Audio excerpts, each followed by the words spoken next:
그러므로 주께서 친히 징조를 너희에게 주실 것이라. 보라, 처녀가 잉태하여 아들을 낳을 것이요 그의 이름을 임마누엘이라 하리라. 아멘. 우리 짧지만 너무 많은 의미들을 갖고 있기 때문에 우리가 오늘 말씀을 통해서 주께서 오신 의미에 대해서 살펴보도록 하겠습니다.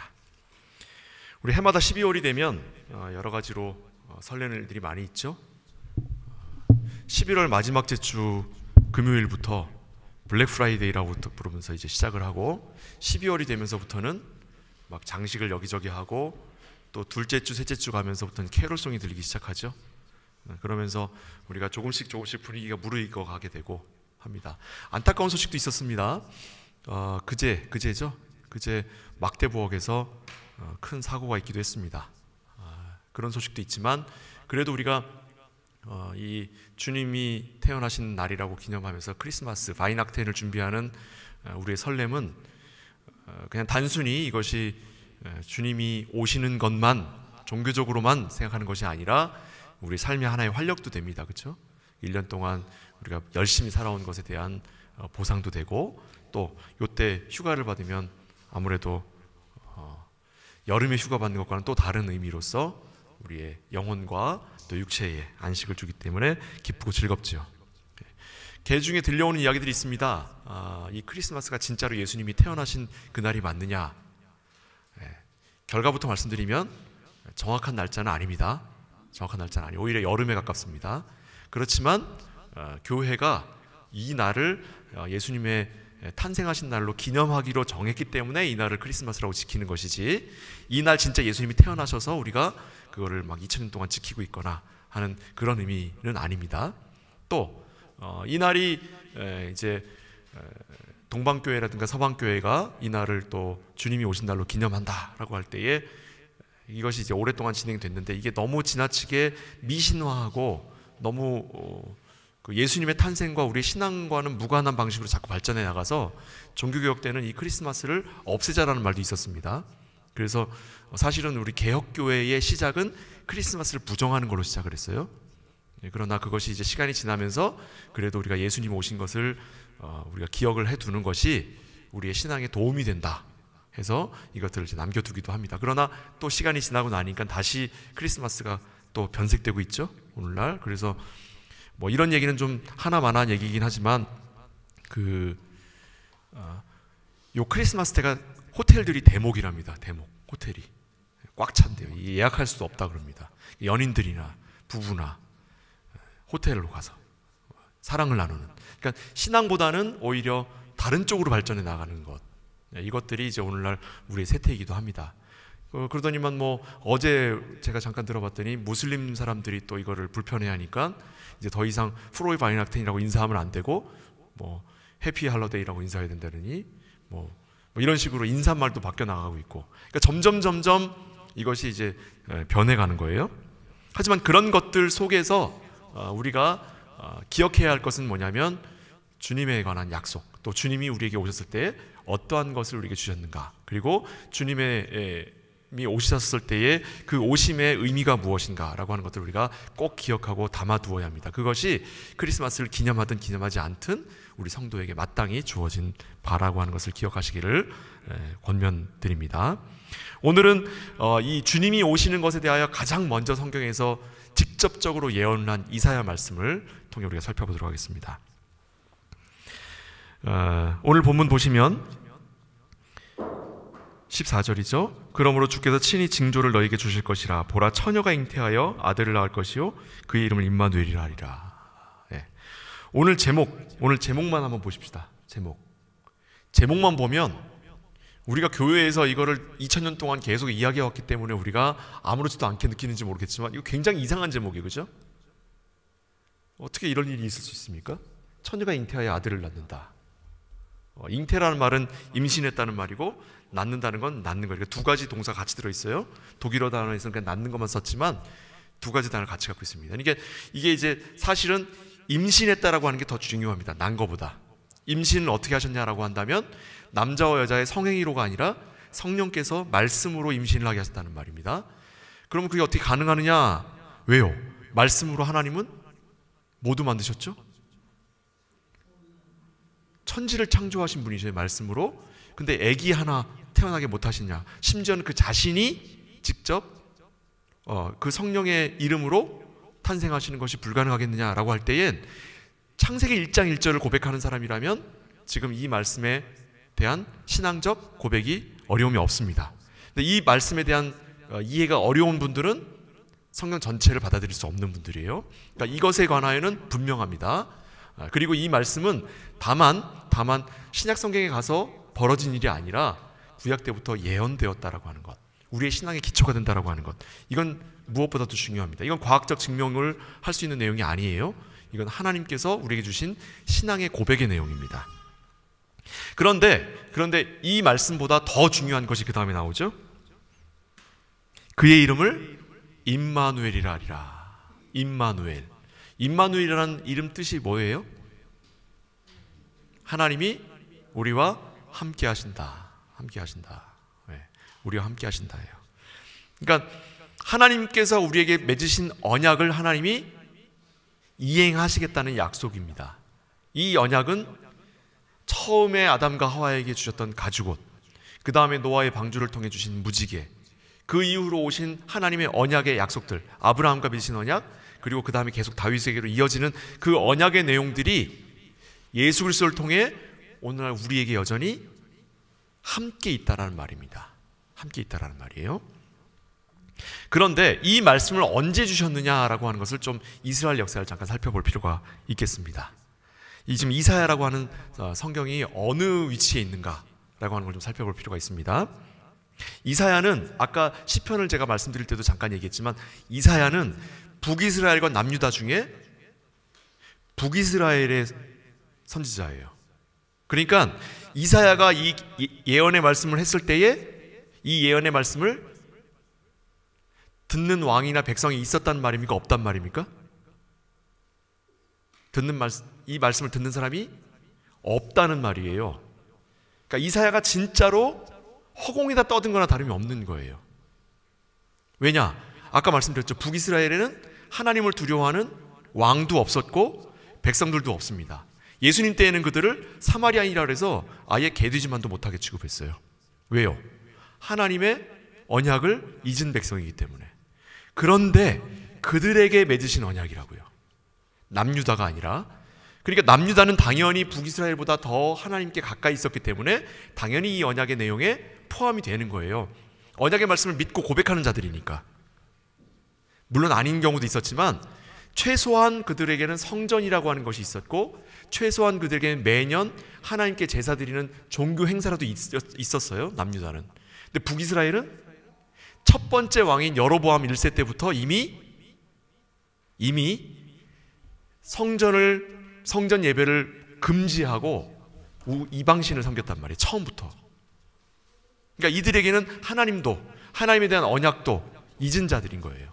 그런 그들에게 하나님이 나는 너와 언약을 맺었으니 그 언약을 지키리라 라고 말씀하시는 거예요. 자, 그런데 이 말씀을 들은 왕은 어떻게 반응했는가 또 한번 봐야 됩니다. 7장 4절 한번 가볼게요. 7장 4절에 이제 이사야가 그 배경을 먼저 얘기하겠습니다. 죄송합니다. 배경을 먼저 얘기할게요. 북이스라엘과 남유다가 전쟁을 합니다. 계속 경쟁 관계예요. 남유다는 하나님의 말씀을 지켜야 한다. 북이스라엘은 아니다. 이게 원래 배신자들을 더 미워해요. 원래 적이었던 자들은 체포해놨다가 그냥 용서해주기도 하는데 배신자는 필히 죽여요. 그래서 남유다랑 북이스라엘은 원수 관계인데 얼마나 싸움을 많이 했는지 이방 족속들하고 동맹을 해서 쳐들어오는 거예요. 근데 원래부터가 10대 2예요. 그렇죠? 위에는 10개 지파고 아래는 2개 지파잖아요. 처음부터 10대 2인데 이 10개 지파가 동맹들하고 동맹을 맺어서 쳐들어오니까 남유다가 싸워서 이기겠습니까? 당연히 지겠죠. 아하스 왕 때인데, 남유다의 아하스 왕 때인데 이 아하스 왕이 이길 수가 없단 말이에요. 그러니까 북이스라엘에서 군대가 쳐들어올 때에 이제 이사야 선지자가 이 아하스 왕에게 와서 당신이 하나님께 회개하고 하나님 말씀을 들으면 하나님께서 당신을 위해서 대신 싸워주실 것이다 했더니 이 아하스 왕이 아니야, 난 하나님께 구하지 않을 거야. 하나님께 구한다고 그게 들어지겠어? 라고 대답을 해요. 본문 보겠습니다. 7장이에요. 7장 4절부터 보겠습니다. 자, 그에게 이르기를 너는 삼가며 조용하라. 르신과 아람과 르말리아의 아들이 심히 노할지라도 이들은 연기나는 두 부직갱이 그루터기에 불과하니 두려워하지 말며 낙심하지 말라. 이사야를 통해 겁먹지 말라고 전달하는 거예요. 그랬더니 이 아하스 왕, 남유다의 아하스 왕이 뭐라고 답하는지 12절로 한번 가보세요. 7장 12절. 카피텔 7, 페어제 12. 아하스가 이르되 나는 구하지 아니하겠나이다. 나는 여호와를 시험하지 아니하겠나이다 한지라. 이게 신앙적인 대답이 아니에요. 신앙적인 대답이 아닙니다. 이건 하나님이 구하려면 구하고 말려면 마시겠지. 내가 뭐 구한다고 들어주시겠어? 굉장히 신앙이 있는 것처럼 들려요. 그런데 그게 아니에요. 이건 불신앙입니다. 그는 하나님이 우리와 함께 한다라는 말을 믿지 않는 거예요. 그래서 북이스라엘이 이렇게 강성해져서 우리를 쳐들어온다는 말은 이제 우리의 끝을 보시려고 하는 거겠지. 나는 그냥 살아남기만 하면 돼 라고 이야기하는 겁니다. 이게. 그랬더니 이 일에 대하여 이사야, 북이스라엘에서 내려온 이 선지자가 남유다 왕에게 이야기하는 거예요. 그것이 오늘 본문입니다. 그러므로 주께서 친히 징조로 너희에게 주실 것이라. 보라, 처녀가 잉태하여 아들을 낳을 것이요 그의 이름을 임마누엘이라 하리라. 그러면 징조가 중요합니까? 뒤에 하나님께서 너희와 함께 하신다가 중요합니까? 뭐가 더 중요해요? 함께 하신다가 더 중요하죠? 그렇죠? 함께 하신다가 더 중요한 거예요. 너희가 지금 하나님께 구하든 구하지 않든, 너희가 신앙을 가지고 있든 그 신앙에 대하여 포기하든 그것과는 상관하지 않고 하나님이 너와 함께 하신다고 하셨으니 이 약속을 하나님은 필히 지키실 것이다. 이 언약의 말씀을 다시 기억해 하시는 거예요. 그런데 처녀가 잉태하여 아들을 낳을 것이래요. 언제? 대충 계산만 해도 600년 뒤예요. 대충 계산만 해도 600년 뒤에. 아하스 왕 때보다 심지어는 이스라엘과 유다가 망한 다음에 다시 회복이 되는 과정도 지나갔다가 다시 또 망하는 600년 뒤에 처녀가 잉태하여 아들을 낳죠. 그 이름은 임마누엘이라는데 우리는 알죠. 그의 이름을 뭐라고 알고 있죠? 예수 그리스도라고 알고 있어요. 600년 뒤에 오실 예수 그리스도가 징조래요. 아하스 왕이 예수 그리스도를 만날 방법이 있습니까? 없습니까? 없죠. 근데 그걸 징조래요. 그거를. 이게 어떻게 징조가 될 수 있죠? 자, 우리가 하나님께 무언가를 구해요. 뭐 제가 늘 예를 드는 거지만 여러분 다 경험한 거. 독일을 가는 게 하나님 뜻입니까? 한국에 남아있는 게 하나님 뜻입니까? 거꾸로 여기에서 이제 한국으로 돌아가는 게 하나님 뜻입니까? 여기 남아있는 게 뜻입니까? 했더니 하나님이 600년 뒤에 일어날 일을 사인으로 우리에게 주시는 거예요. 어때요? 하나님 과연 하나님이시죠? 맞아요? 하나님 내가 한국으로 들어가는 거라면 사인을 보여주시기 바랍니다. 뭐 이러고선 독일에 남아있는 거라면 하나님 주시옵소서라고 기도했더니 내 눈에 벌어지지도 않는, 예를 들어볼까요? 이런 예를 드는 게 너무 웃기지만 인간이 화성에 살게 될 것이다 이렇게 얘기합니다. 그걸 징조로 주셨어요. 너무 황당하잖아요. 너무. 그죠? 심지어 처녀가 잉태하여 아들을 낳는데요. 처녀가 잉태하여 아들을 낳으면 무슨 일이 벌어져요? 무슨 일이 벌어지는 거예요? 종말의 때가 온 거예요. 이건 말세인 말세. 어떻게 그런 일이 벌어져? 오늘날 우리가 생각해도 이상한데 당시에는 이건 신성모독이에요. 하나님이 주신 명령을 어기는 신성모독죄라고. 근데 이걸 징조라고 주시는 거예요. 이걸 징조라고.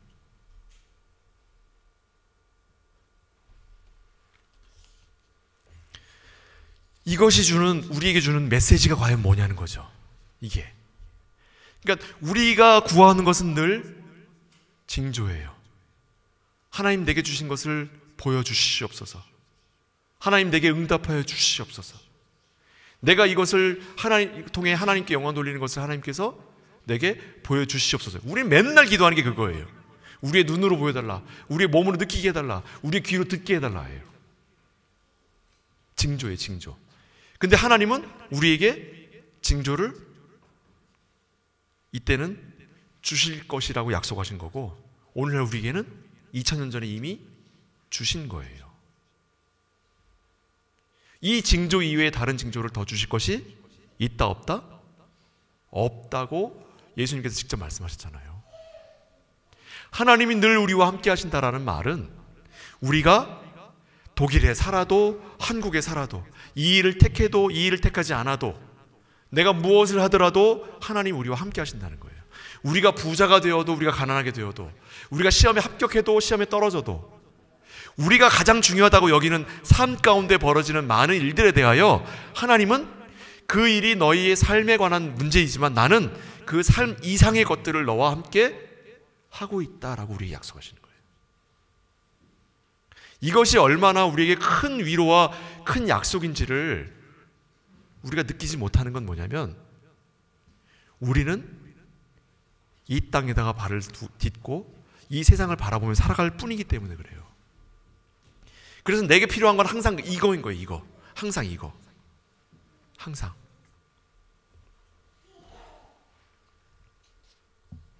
보라 처녀가 잉태하여 아들을 낳는다라는 말은 이런 황당한 일, 너희가 가지고 있는 모든 법과 너희가 가지고 있는 모든 관습으로 너희가 가지고 있는 과학적 지식으로도 풀어낼 수 없는 이 난해한 것을 하나님이 이루어내시는 분이시다라고 하는 걸 하나님 보여주시는 거예요.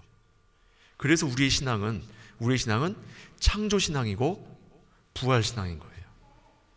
창조도 과학적으로 증명할 수 없죠. 누군가가 그거 보고 와서 증언한 것도 아니죠. 태초에 하나님이 천지를 창조하시니라. 누가 그걸 증거할 수 있어요? 누가 그걸 증명해낼 수 있습니까? 마찬가지로 예수 그리스도가 동정녀 마리아를 통해서 태어났다라고 하는 걸 누가 증명할 수 있고 누가 그걸 봤어요? 그건 과학적 증명의 내용이 아니고 그건 논리적 해석의 문제가 아니라 그건 신앙 고백의 문제인 거예요. 그것이 우리의 고백이 되면 하나님의 언약과 하나님의 약속이 모두 하나님께서 우리에게 주신 선물이 되는 거고, 그것이 내게 고백이 되지 못하면 그 모든 언약과 그 내용이 내겐 아무것도 아닌 게 되는 거예요. 그런데 심지어 오늘 말씀은 뭐냐면 그것을 고백하지 못하는, 미처 그것을 깨닫지도 못하고 그걸 고백하지도 못하는 우리에게 대하여 하나님은 성실히 우리에게 맺으신 언약을 지켜 행하시겠다고요. 그게 뭐라고요? 임마누엘의 약속인 거예요. 그게 언약 자체는 뭐였습니까? 너는 내 거 나는 네 거죠. 그죠? 너는 내 거 나는 네 거예요. 하나님께서. 그건 언약 자체예요. 근데 그 언약 자체를 듣고 믿고 고백하는 자들에게는 복이 있지만 그걸 듣지도 못했고 보지도 못했고 믿지도 못하는 자들에게는 그것이 아무런 능력이 되지 못하는 게 맞는데도 불구하고 그러지 못하는 자들에게도 하나님의 언약의 대상이 된 자들에게는 임마누엘의 약속을 주시는 거예요. 임마누엘의 약속. 이것이 성탄절이 우리에게 주는 첫 번째 메시지입니다. 하나님의 언약이 항상 우리와 함께 있는 거예요. 우리가 그것을 기억하든 기억하지 못하든.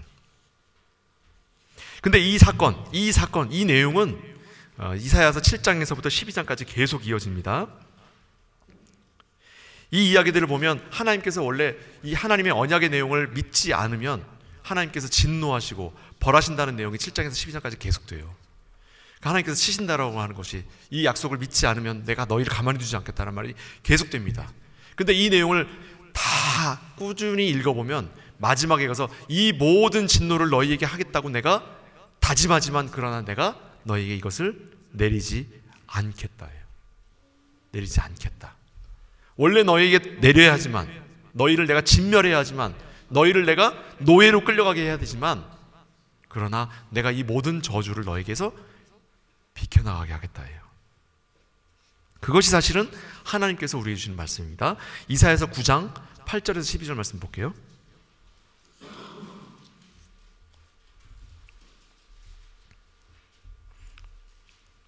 이사야 카피텔 9 Verse 8 bis 12.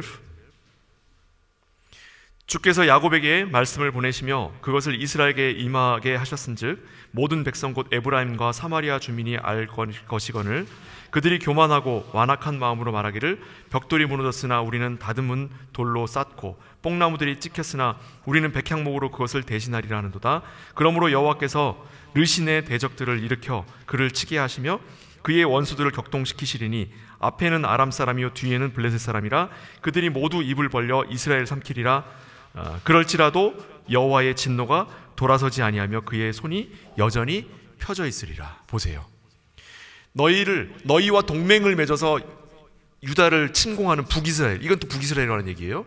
너희와 동맹을 맺어서 남유다를 치겠다고 하는 그들이 남유다를 하나님께서 보호하시니까 이제 이 동맹 안에서 문제가 발생하는 거예요. 동맹을 맺은 자들이 이제 칼을 돌이켜서 북이스라엘을 이제 공격한단 말이죠. 왜냐하면 북이스라엘은 하나님의 언약을 잊은 백성이니까. 그들이 와서 칼로 너희를 치고 너희를 모두 다 파멸에 이르게 한다 할지라도 하나님께서 너희와 맺으신 언약을 잊지 않고 너에게 대한 손을 펴고 계실 것이라고요. 손을 펴신다는 말은 품을 여신다는 말이에요. 너희를 안으려고 준비하신다고. 참 하나님 힘드시겠죠. 남유다와 북이스라엘은 서로 원수 관계가 되어 싸우는데 하나님은 남유다도 안으시고 북이스라엘도 안으셔야 되는 분이에요. 그들이 원수가 되어 싸우는 데다가 심지어는 하나님을 의지하지 않고 이방 족속들과 동맹을 맺어서 하나님의 백성을 치려고 하는 그들조차도 하나님이 안고 가신다고요. 그래서 우리가 크리스마스 때 하나님께 받는 은혜의 두 번째 내용은 뭐냐면 하나님의 진노가 우리에게 임한다 할지라도 그 진노는 최종적인 것이 아니라 우리에게 주실 하나님의 영원한 은혜의 약속에 대한 하나의 과정이에요. 왜요? 우리로 마음을 돌이키게 하시기 위해서. 그래서 이 성탄절에 우리가 겪게 되는 기쁨과 위로가 있지만 이때 아픔과 고통이 있는 자들도 있잖아요. 이 아픔과 고통조차도 하나님께서 그 이후에 주실 은혜와 사랑이라고 하는 것에 대한 하나의 시그널로, 은혜의 내용으로 우리에게 함께 주고 계신다는 말씀입니다. 이 뉘우치기 위한 것이라는 말씀을 또 이어서 이사야서 10장에 이렇게 하고 있습니다. 이사야 카피텔 10 Verse 5 bis 7 10장 5절에서 7절까지 말씀입니다. 이제 이방 족속들을 이제 벌하시는 거예요.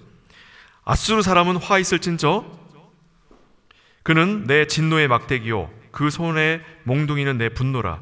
내가 그를 보내어 경건하지 아니한 나라를 치게 하며 내가 그에게 명령하여 나를 노하게 한 백성을 쳐서 탈취하며 노략하게 하며 또 그들을 길거리에 진흙같이 짓밟게 하려 하거니와 그의 뜻은 이같이 아니하며 그의 마음의 생각도 이같이 아니하고 다만 그의 마음은 허다한 나라를 파괴하며 멸절하려 하는도다. 이게 뭔 소리예요? 뭔 소리입니까? 이방 족속들을 회초리 삼아서 자기 자녀인 북이스라엘과 남유다를 벌하는 거예요. 벌하는데 이 벌하는 게 목적이 아니라고. 벌하는 이유가 뭐예요? 하나님께서 언약을 지키시고 이 백성들이 마음을 돌이켜 하나님을 사랑하게 만들기 위한 거예요. 그러니 회초리를 사용한 다음엔 이 회초리를 어떻게 하셔요? 꺾어버리시는 거예요. 꺾어버리시는 거예요. 왜냐하면 회초리를 더 사랑하겠습니까? 자녀를 더 사랑하겠습니까? 나의 아이를 더 사랑하겠어요? 내 아이를 훈육했던 그 회초리를 더 사랑하겠어요? 당연히 아이를 사랑하는 거예요. 그래서 아이를 아프게 한 그 회초리를 꺾어버리신다고. 하나님이 변덕장이라서가 아니에요. 하나님이 이랬다 저랬다 하시는 분이라서가 아닙니다. 하나님은 오로지 하나만 보시는 거예요. 하나만. 내 새끼들만 보시는 거예요. 내 자식들만 보시는 거예요. 내 자식이 잘 되게 하시기 위하여 그들을 얼르고 달래기도 하고 그들에게 좋은 것을 주기도 하시지만 가끔은 회초리를 들기도 하신다고요. 그래서 하나님께서 우리에게 주시는 성탄의 세 번째 은혜는 뭐냐면 우리에게 고난이 올지라도 그것은 하나님의 크신 은혜와 사랑의 회초리다 입니다.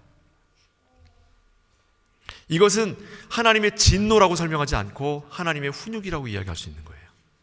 하나님의 돌보심의 방법이라고 생각할 수 있는 겁니다. 그래서 성도가 살아가면서 겪게 되는 많은 일들, 지난 1년 동안 겪게 된 많은 어려움들, 그리고 지금 이제 2025년을 맞이하면서 겪게 될 또 내년을 걱정하며 우리 마음속에 있는 이만한 시련들, 그리고 내년에 우리가 알지 못하는 기다리고 있는 우리의 걱정거리들이 있지만 이 모든 것들은 다 하나님께서 사용하시는 도구일 뿐이다. 하나님은 우리를 하나님의 자녀라고 삼으시고 우리를 안기로 하셨으니 그 일을 이루실 분이시라는 말입니다. 그래서 우리를 죽음의 골짜기로 인도하시는 것처럼 느껴지는 그때라도 하나님께서는 우리에게 대하여 눈물과 땀을 닦아주시고 그리고 임마누엘의 약속을 하시는 겁니다. 이사야서 9장 1절과 2절 말씀으로 다시 돌아와 보면 이렇게 돼 있어요.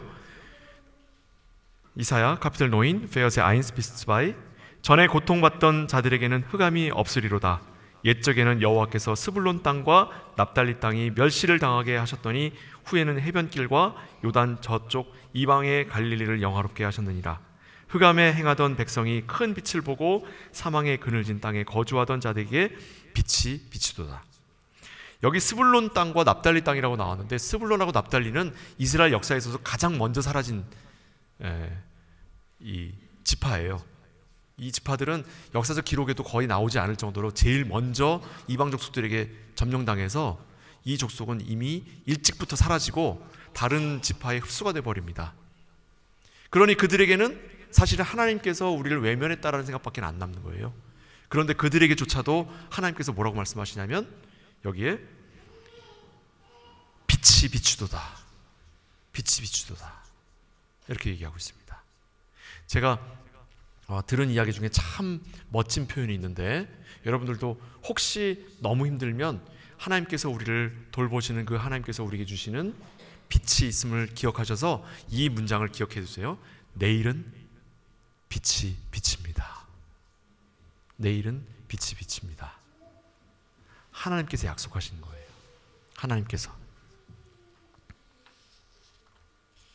그래서 임마누엘에 대한 모든 메시지와 최종적인 목적이 분명하게 이사야서에 나타나 있습니다. 또 말씀 하나를 봐야 되는데 이사야서 10장으로 다시 가봅니다. 이사야서 10장 20절 21절이에요. 이사야 Kapitel 10 Verse 20 und 21. 그 나라 이스라엘의 남은 자와 야곱 족속에 피난한 자들이 다시는 자기를 친자를 의지하지 아니하고 이스라엘의 거룩하신 이 여호와를 진실하게 의지하리니 남은 자 곧 야곱의 남은 자가 능하신 하나님께로 돌아올 것이라. 이게 최종적인 목적입니다. 이게 최종적인 목적이에요. 너는 내 거 나는 네 거 했으니 하나님께서 그 일을 완성하시는 것이 최종적인 목적이에요. 그 목적은 뭐냐면 이스라엘 백성들이 그들이 하나님을 외면하고 그 약속을 잊은 그 백성들이 최종적으로 하나님께로 돌아오는 것, 이것이 하나님의 약속이라고요. 이 말씀을 읽었더니 또 사람들이 지금 이스라엘이라고 하는 국가가 기독교가 되는 그날까지라고 착각을 하는데 그 의미가 아니에요. 여기서 말하는 이스라엘이란 하나님의 자녀들이, 하나님께서 택하신 모든 자녀들이 하나님께로 돌아오는 그날. 좀 더 직접적으로 이야기할게요. 하나님께서 태초에 천지를 창조하시기 이전에 택하신 모든 하나님의 백성들의 수가 다 찰 때까지라는 말이에요. 이건 이 땅 가운데 이스라엘이라고 하는 국가를 의미하는 게 아니고 이스라엘이라고 하는 육체적 민족을 얘기하는 게 아니라 하나님의 택하신 백성들의 수가 다 차기까지예요.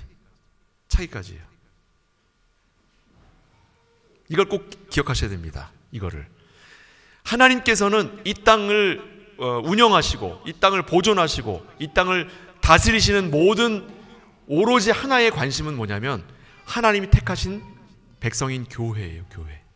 그 교회가 하나님의 뜻에 합한 수가 될 때까지, 그때까지 하나님은 이 땅 가운데 우리를 두실 것이고 그것이 다 차게 되면 하나님께서 이 땅의 모든 일들을 완성하시겠다라고 하나님이 선언하신 내용입니다. 그것이 성탄절에 우리에게 주시는 마지막 약속 말씀이에요.